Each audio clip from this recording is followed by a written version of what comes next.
nəsr olunmuş Deyilən Söz Yadigardır adlı ədəbi bədii tədbirimizə xoş gəlmisiniz. Tədbirimizi Azərbaycan Respublikasının dövlət himni ilə başlayırıq. Himnimizə sayılı hamımızın borcudur.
Şəhidlərimizin əziz xatirəsini bir dəqiqəlik sükutla yad edək. Bu bizim borcumuzdur.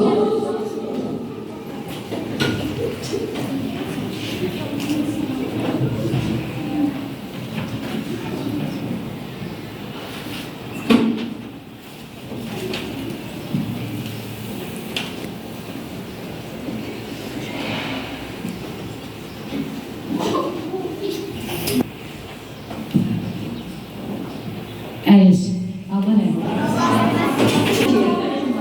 Azerbaycanımızın görkemli şairi, Azerbaycan'da ilk halk şairi adını alan Səməd Vurğun, doğma yurdumuzun Zabitlər Birliği'nin sert kanunlarıyla idare olunduğu bir dövrde yaşayıp yaratmıştır.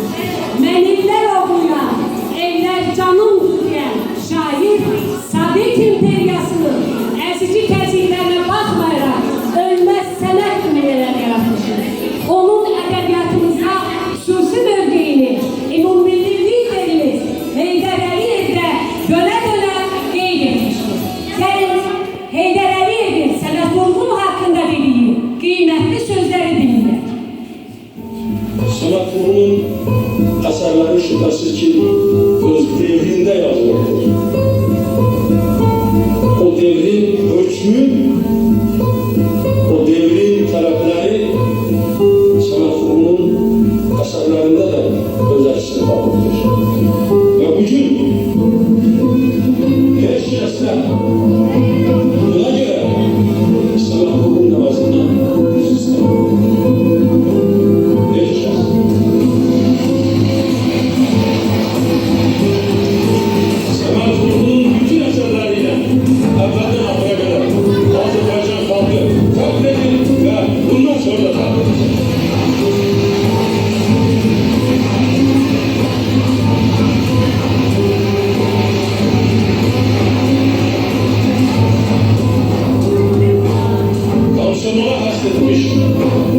arasındadır. Komünist Partiyasına hasretmiş Aslı Bayraktar Bölüsü, Sedat Urgun öz əqidəsinə xidmət edirdi. Əqidəsinə sadiq qalırdı. Eyni zamanda yüksək şeir sənətini nümayiş etdirir.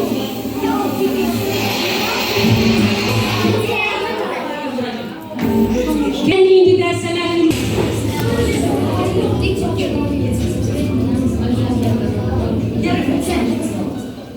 Azərbaycan şairləri Səməd Vurğun Səməd Yusuf Vəkilov 1906-cı il martın 21-də Qazax rayonunun Yuxarı Salahlı kəndində Bəy nəslinə mənsub bir ailədə anadan olmuşdur. Balaca Səmədin uşaqlığı çox acınacaqlı olmuş, 6 yaşı olanda anası Məhdub xanım 28 yaşında vəfat edir. Səməd, atası Yusuf ağanın və ana nənəsi Ayşə xanımın himayəsində yaşayır. Ayşə xanımın əri, şairin babası Mehdixan ağa öz dövründə, elində, obasında tanınan şair idi. Görkəmli Azərbaycan şairi Qarabağ xanı İbrahim xanın vəziri Molla Pənah Vaqif də bu nəslə mənsub olmuşdur. Şair uşaqlı illərdə doğma kəndində keçirmiş, ilk təhsilini kənd məktəbində almışdır. 1918-ci ildə görkəmli ədəbiyyatşünas və maarifçi Filibinlə Köçərli Qul Müəllimlər Seminariyasının Azərbaycan şöbəsini Qazaxa köçürərək Qazax Müəllimlər Seminariyasını təşkil edir. Seminariya mütərəbbi bir maarif ocağı idi. Bu məktəbə qəbul olunan kənd uşaqları arasında Səməd və Mehdixan Vəkilov qardaşlar da var idilər. Filibinlə Köçərlinin həyat yoldaşı Badi Səbah xanım Vəkilova Köçərli şairin yaxın qohumudur. Səməd Vəkilov gəncliyində hər şeylə maraqlanan, həssas, şıltaq, bədəncə zəif, bununla yanaşı çox cürətli, möhkəm iradəli, hazırcavab idi. Təhsilə başladığı ilk günlərdən ondakı fikri istedad özünü göstərməyə başlamışdı. Bu illərdə o, Vaqif, Fidadi, Zakir və Sabit yaradıcılığı ilə yanaşı Pushkinin, Lermontovun və Türk yazıçılarından Tofiq Fikrətin, Namik Kamalın, Məhməd Əminin əsərləri ilə də tanış olur, maraqlanırdı. Səsi olduğundan gözəl oxuyur, mərahətlə şeir deyir, həvəskar tamaşalarda çıxış edirdi. 1922-ci ildə şairin atası Yusif ağa, bir il sonra isə nənəsi Ayşə xanım vəfat edir. Bundan sonra Səmədə və qardaşı Mehdixana onların bibisi qızı Xan qızı Vəkilova ayrılırlar. Seminariyada böyük şeirlərini qələm alır. Bunlar xalq poeziyasından biri olan lirik qoşmaları idi. Yazılmış şeirlər seminariyanın divar qəzetində çıxır. Şairin ilk çap əsəri olan Cavanlara Xitap şeiri 1925-ci ildə Tiflisdə çıxan Yeni Fikir qəzetində dərc olunmuşdur. Bu şeiri o seminariyanın qurtarması münasibəti ilə yazmışdır. Seminariyanı bitirdikdən sonra Səməd Vəkilov Azərbaycanın bir sıra kənd və rayonlarında, o cümlədən Qazaxda, Qubada və dahi nizaminin vətəni Gəncədə Azərbaycan dili və ədəbiyyatı tədris etməyə başlayır. Poeziya get-gedə şairin bütün varlığına hakim kəsilir. Gənc şair öz xalqını, vətənini, doğma torpağının əsrarəngiz təbiətini sevdiyi üçün vurğun təxəllüsünü götürür. O özü sonralar belə yazırdır. Aşiqəm insana və təbiətə, əlim qələm tutub yazandan bəri. 1929-cu ildə Səməd Vurğun 2-ci Moskva Universitetinin Ədəbiyyat Fakültəsinə daxil olur. Moskvadakı təhsil illərində o fəal yaradıcılıqla məşğul olur. Həmin illər yazdığı siyasi məzmunu və minik şeirlər onun 1930-cu ildə çap olunmuş Şairin Andı adlı ilk kitabında toplanmışdır. 1930-1940-cı ildə Vurğun istedadının çiçəklənməsi və yüksəliş dövrüdür. 1934-cü ildə Şairin Könül dəftəri, 1935-ci ildə Şeirlər adlı kitabları nəşr olunmuşdur. Bu dövrdə şair poeziyamızın dilini bir çox əcnəbi sözlərdən təmizləyərək ədəbiyyatımızı, dramaturgiyamızı yeni əsərlər hesabına zənginləşdirmişdir. Yalnız 1935-ci ildə Sənət Qulğun 7 poema və 100-ə yaxın şeir yazmışdır. 1934-cü ildə yazılmış Azərbaycan şeiri Azərbaycan ədəbiyyatının incilərindəndir. Bu şeirdə yollu Azərbaycanın qədim tarixi, təbii gözəlliyi, nimətləri, xalqının xeyirxahlığı, açıq ürəkliliyi Əziz tədbir iştirakçıları, hamınızın əzbər bildiyiniz, uşaqdan böyüyə qədər dillər əzbər olan Azərbaycan şeiri ilə tədbirimizi açıq elan edir. Buyursun 6-cı sinif şagirdləri, Sənət Qulğunun yazdığı Azərbaycan şeiri. Durma gözlü kulaklardan, eşitmişəm uzaklardan, saç kapan arazları, sıravuşam dostu yazır. Gözəl vətən mənan dəri, beşliysən gözəlləri, aşıq deyər sərin, sən güləşin qucağısan, şehir sənət ocarsan.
Şəhvətdən, məhəbbətdən, ülfətdən ilham alan şairin yazdığı şeirlər onun sanki ürək sözləridir.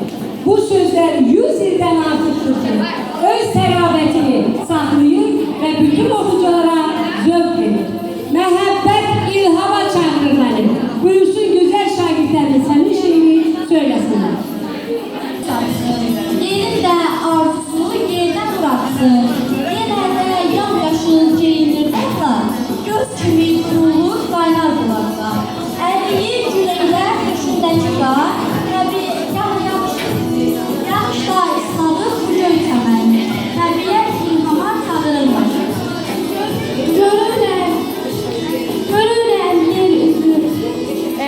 Odun, hücuma başlayır mənim söz ordum. Könüllər mülkündən bir yuva qurdum. Unutmaz aləmlər sevən sevəli məhəbbət ilhama çağırırım mən. Görürəm qan yeri yenə sökülür. Göydən yer üstünə nurlar tökülür. Gəncəbilər, tarlalar üzümə gülür. Saralır gözümdə sülbülün dəli. Bu neymət ilhama çağırır məni.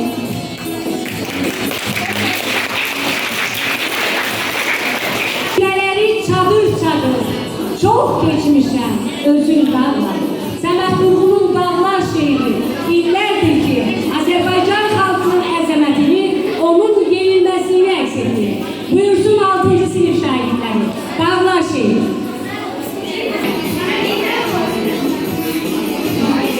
İnələri çadır, çox keçmişəm, özüm dağlar.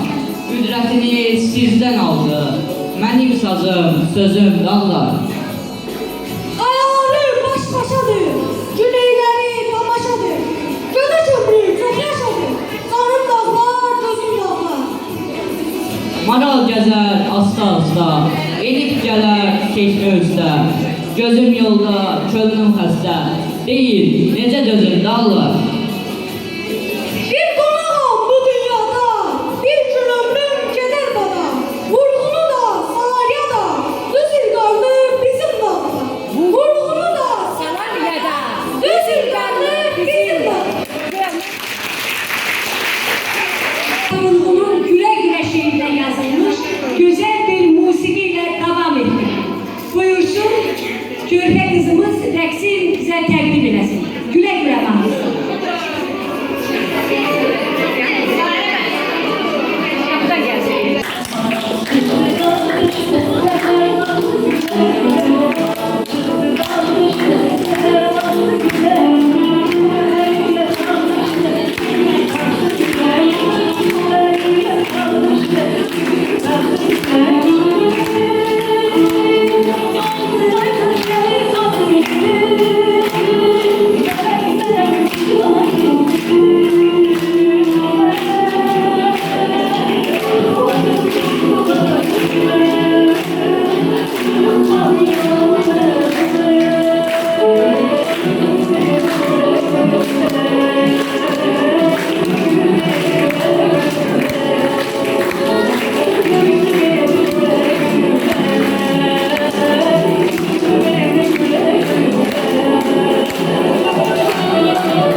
yer tapdım.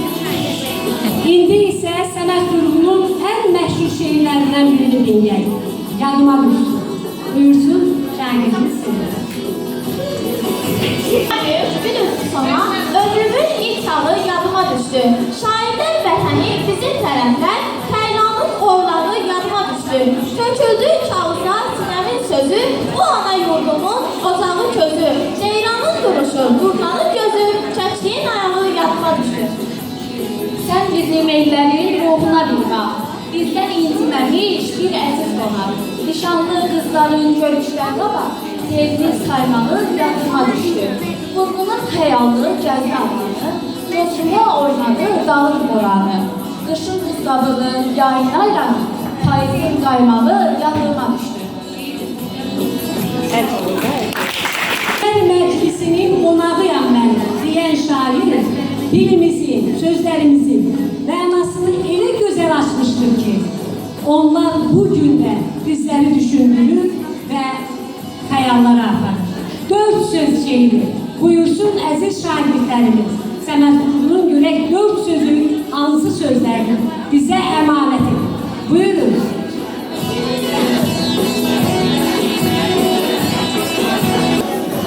Hasan evladının asman gələr, ulduzu sayrışan bir lisanı var.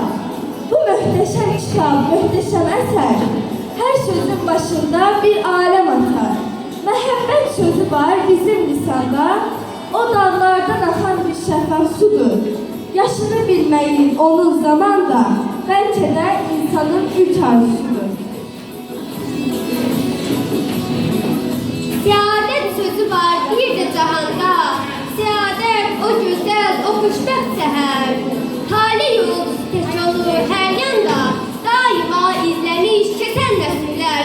Ah, onun qucağı nə mehribandır, nə qədər məsumdur o saf dodaqlar. Yaşasın səadət, yaşasın bahar, bu böyük şüarı verən zamandır.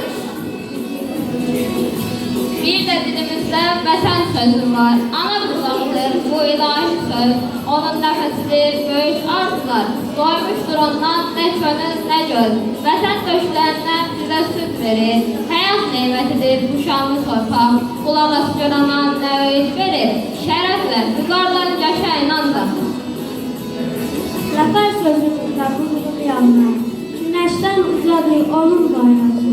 Görməz oğulların iradəsindən, cəndləşir qocaman vətən torpağı.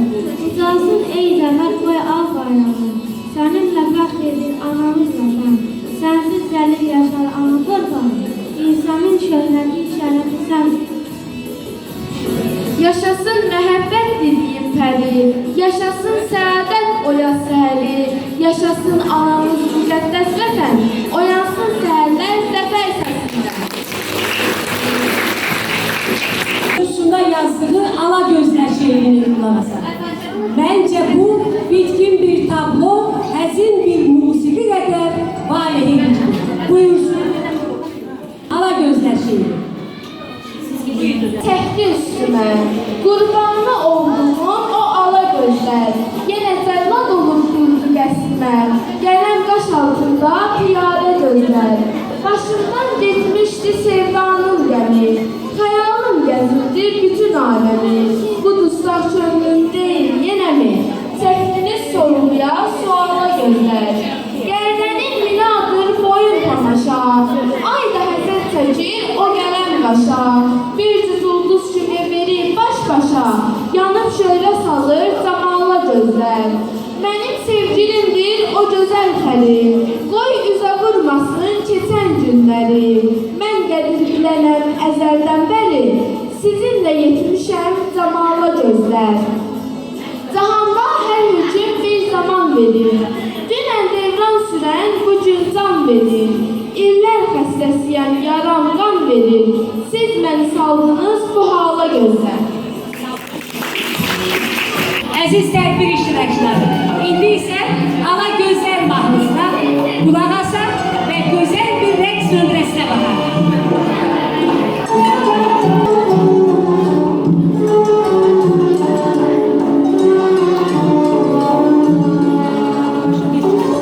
Yine kılıcı çek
gəldi, öpdü onun alnından. Yay gününün xoş səhəri, bir də dağlar küləyi. Ana, getdim salavat qal, deyib öpdü qarını. Ana ikid balasına açdı öz qollarını. Üz gözündən öpə-öpə, bağrına bastı onu. Ana yurdum, bu qəhrəman, bu namuslu oğlu. Dedi, oğlum, göz bəbəyim, sənə ömür çiçəyim. Tarixlərin şahididir, mənim bu ağ bilsəyim. Qulağımda yaxşı qalsın, mənim sənə öydüm. Biz sənsizlə dolanarıq, uğur olsun yoluna. Qılıncım çalan zaman qüvvət gəlsin qoluna. Sən düşmənin qarşısında, icid tərpəniz qarla. Tüfəngini təmiz qapla, atını dartımarına. Əskər artıq yola düşdü, dağ tərpəndi yerindən. Əskər artıq yola düşdü, dağ tərpəndi yerindən. Günəş yayı şöləsini vətənin göylərindən. Ana baxdı öz oğluna, su da səpdi dalınca. Şair gəldi bu səhnədən ilhamını alınca. Yaşa dedi ey qəhrəman, yaşa dedi ey vətən. Sonra şair dodaqları öpdü ana elindən. Dağlar qədər əzəmətli, bənövşə tək tərabətli, göylər qədər sirri çolaqlı bir xəzinədir. Hələ neçə nəsillər bu xəzinədən layiqincə bəhrələnəcək. Bu sirli dünyanın sirlərini kəşf etməyə çalışacaq. Gəlin indi də Omuzu sinif şairinin ifasında Səməd Vurğunun ən məşhur dünya şeirini dinləyəcək. Ulduzlar havanın bağrını dəlir. Qayalı dağlardan duman yüksəlir. Xəyalım gecəni salama gəlir. Çapırır atlı birbaşa dünya. Yerlərə baxıram, bağçalı, bağlı. Göylərə baxıram, qapısı bağlı. Kainat diyar sirli, soraqlı. Əzəldən yaranıb tamaşa dünya. Bir də görürsən ki, atılan solur. Düşünən bir beyin, bir torpaq olur. Bir yandan boşalır, bir yandan dolur. Sirrini verməyir sirdaşa dünya. Əzəldən belədir çünki kainat, cahan daimidir, ömür amanat. Əldən ələ keçir vəfasız həyat. Biz gəldi gedərik, sən yaşa dünya. Biz gəldi gedərik, sən yaşa dünya.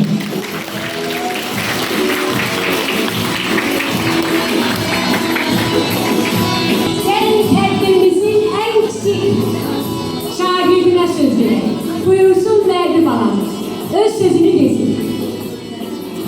Aman nafas senin ruha tat verir. Hayala, duyguya kol kanat verir. Var olsun şehrimiz, şairlerimiz. Her güne çiçeğe tadı ad verir. Çıkıp dağ dışına çöpe tutular. Tarlanın sesini aks edip sular. Seher yuxusundan ayıldım mən, sinəməyə sığmayan böyük sıyıqlar. Tədbir iştirakçıları, əlbəttə musiqili, sözlü söhbətli bu məclisdə şagirdlərlə bərabər müəllimlərin də deməyə söz var. İcazə edin, əvvəlcə mən öz sözümü deyim, sonra digər müəllimlərə söz verir. Amma şeir söyləmək lazımdır. Səməd Vurğunun məşhur şairlə tez qocaldığınızdan şeirini söyləmək istəyir. Ney məqsədə gözəl şeir, şair olan qəm də bilir. Ömür keçir bu adətlə, uğurlu bir saadətlə. Görən mənə nədir deyir saçlarına düşən bu qəm. Bu dəm, şair, nə tez qocaldınız. Dünən mənə öz əlində gül gətirən bir gəlinlə. Gözlərində min bir sual, heykəl kimi dayandılar. O bəxtəbər gözlərində, mən oxudum gözlərində. Şair, nə tez qocaldın sən. Ofçuluğa meyil saldı. Gecə gündüz çöldə qaldı. Dağ başından inib üzə, bir ox kimi süzə-süzə. Neçə ceyran nişan aldı. Cavab gəldi güllələrdə. Şair, nə tez qocaldın sən. Saç ağardı ancaq ürək, alovludur əvvəlkidə. Saç ağardı ancaq nə qəm, əlimdədir fələkələr. Bilirəm ki, deməyəcək bir sevgilim, bir bəbətər.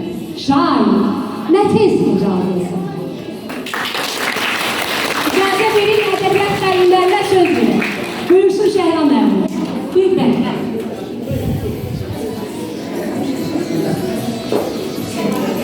Bilirik ki, Azərbaycanın ta qədim dövrlərdən indiyə kimi ədəbiyyatı çox zəngin olmuşdur və bu zənginliyi yaradan onun məşhur simaları olmuşdur. Bunların içərisində isə Səməd Vurğun özünə görə xüsusi yer tutmuşdur. Səməd Vurğun nəinki Azərbaycanda, Azərbaycanın kənarlarından, Azərbaycandan çox kənarda da tanınmış və hələ sağlığında şöhrət qazanmışdır.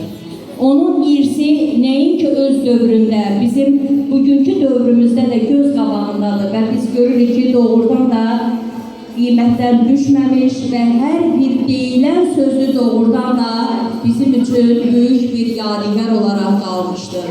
Mən bugünkü nəslə, bugünkü gənclərə, necə ki burada fəallıq göstərirlər, istəyərəm ki, həmin fəallıqları daimi olsun. Çünki həqiqətən Səməd Vurğun kimi və digər Səməd Vurğun timsalında olan başqa Azərbaycan ədəbiyyatının görkəmli söz ustalarını öyrənmək, bilmək, onlardan bəhrələnmək gənc nəslimiz üçün yalnız və yalnız bir xəzinə ola bilər. Ona görə də bugünkü gecənin, bugünkü tədbirin təşkil olunmasında böyük rol olan Tahirə müəlliməyə xüsusi minnətdarlığımı bildirirəm ki, bu əziyyəti çəkib və arzu edirəm ki, bu davamlı olsun. Çox sağ olun.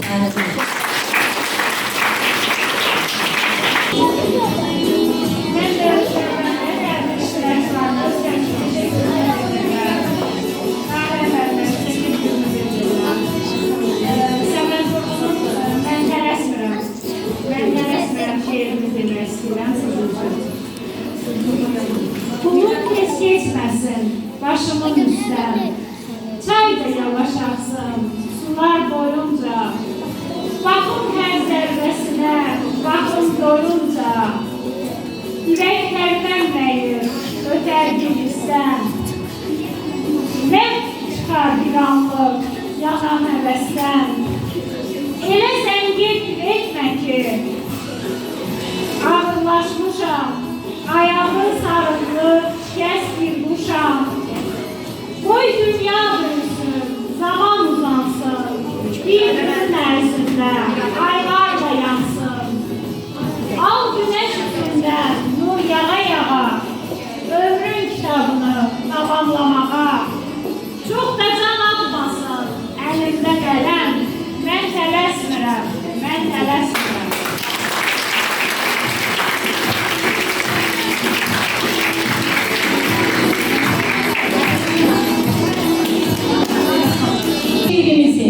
Hem musikimizin hem dünya şöhretli xanəndəmizin ifasında bir güzellikle devam ediyor. Meşhur Azerbaycan mahnısı. Buyursun şagirdlerimiz.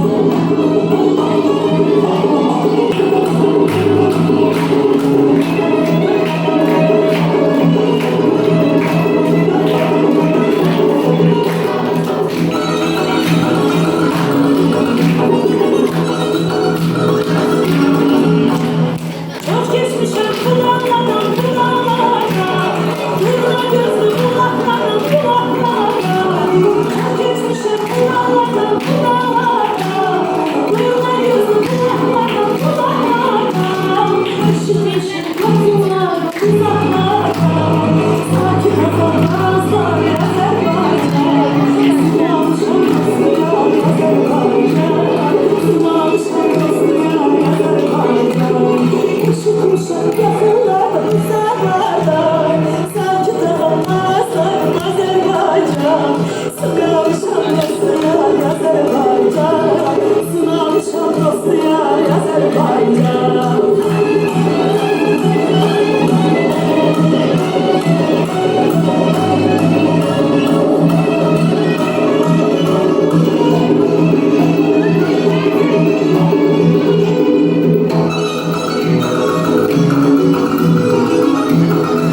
Size müracaat edeyim. Belə tədbirlərdə təyan iştirak edeyim. Oyun şairlərimiz, yazıçılarımız, mədəniyyət uslarımız heç vaxt unudulmaz. Çünki onların hamısı bizim üçün ərmağandır. Gələcək nəsillərə ötürməlidir. Tədbirimizin daha bir şeir ifasına qulaq sonra son sözümüzü deyəcəyik. Buyursun, Vəlüşə şeir.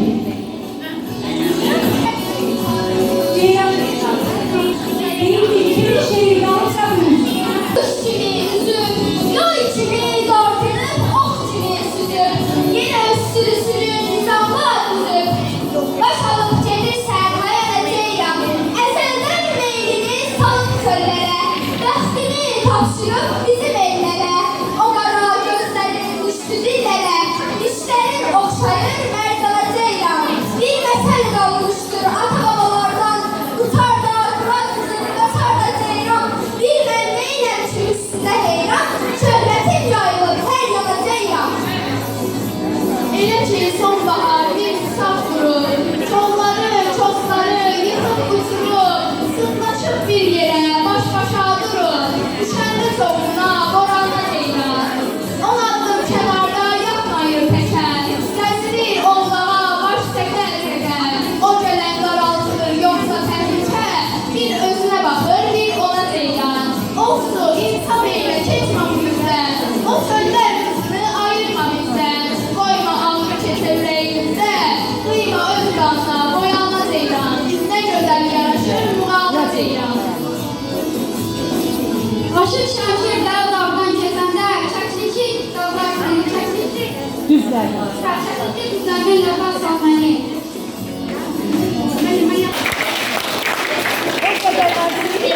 Olacak, ona göre de hiç vakit hiç ne yadınızdan çıkmayacak.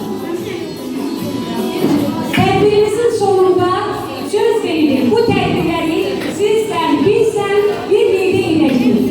Ölmek hele yok olmak demek değil. Ölmek ebedi yaşamaktır. O kesten çünkü. Onlar şiirleriyle, senetleriyle bu dünyada derin iz koydular. Ölüm sevilmesin bu. Ömrünü verme bana.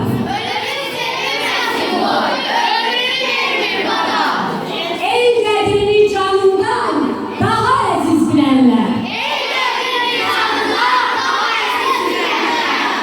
Şirin bir hatire tek kalacaktır dünyada. Severek yaşayanlar, sevilerek ölenler. Uşaklar, eğer bir yılda olsa elbette biz öleceğiz. Bununla da Sedat Uzun'un diller için yadigardır adlı edebi gayri tedbirimizin geç ulaşılır.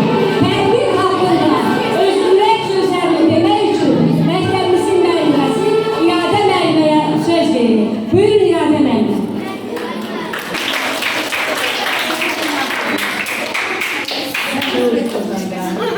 Tədbirin təşkilatçısı Tahirə müəllimə və bu tədbirdə Tahirə müəlliməyə kömək edən hər bir işçi və şagirdlərə çox təşəkkür edirəm, minnətdaram. Düzdür, bəzən onu çəkməyim.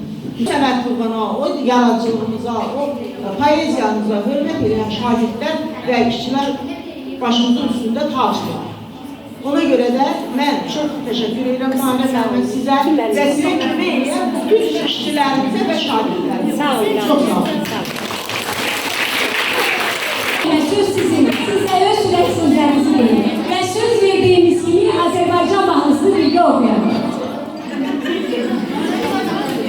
Ben de öz növbəmdə təşəkkürlərə qoşuluram. Təkrar olmasın Tahirə müəllimə zəhməti, sonra Tahirə müəllimə kömək edən, dəstək olan bütün kollektiv üzvlərimizə təşəkkür bildirirəm. Şagirdlərimizə də hamısına təşəkkür bildirirəm. Hamısını təbrik edirəm ki, bu möhtəşəm tədbirdən çıxış eləmiş. Tahirə müəllimə, Allah sizə can sağlığını versin. Siz də bağışlamışsınız. Uzun ömür arzulayıram sizə. Bu tədbirlərdə mən məktəbimizdə çox görmək istəyirəm. Estafeti verərsiniz inşallah cavan müəllimlərə, cavan kadrlara. Bu deməli ənənə olaraq bizim məktəbimizdə davam eləsin istəyirəm.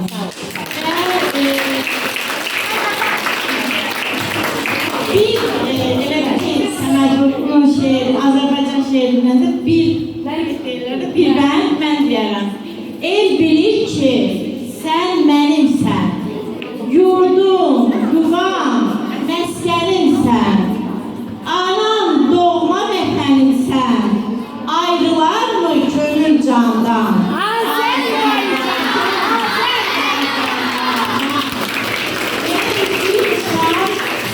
bir ana, odur ki bağlıyam sana, hançı sənsə, hançı yana, hey uçsam da yuvan sənsən, elim, gülüm, oğlan sənsən, Azərbaycan, Azərbaycan. Çok geçmişəm bu dağlardan, durma gözlüm kulaklardan, eşitmişəm uzaklardan, sakit akan arazları, sınamışam dostu yarı, Azerbaycan,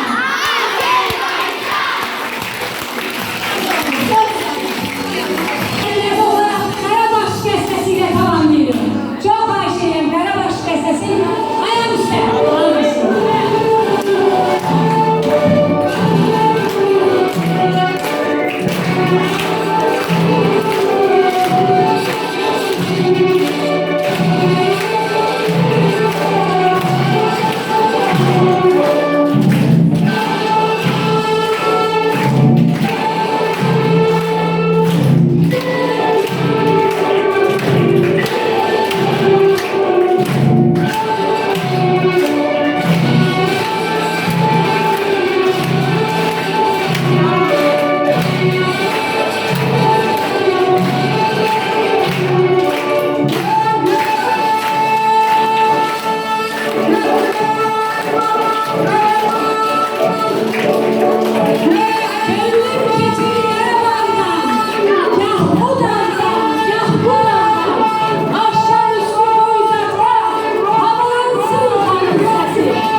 şəhidimdən mən Qaransa torpağı vətən qoymuşam. Vətən günləri böyük gəlindən bayraq ışığında bitən görmüşəm.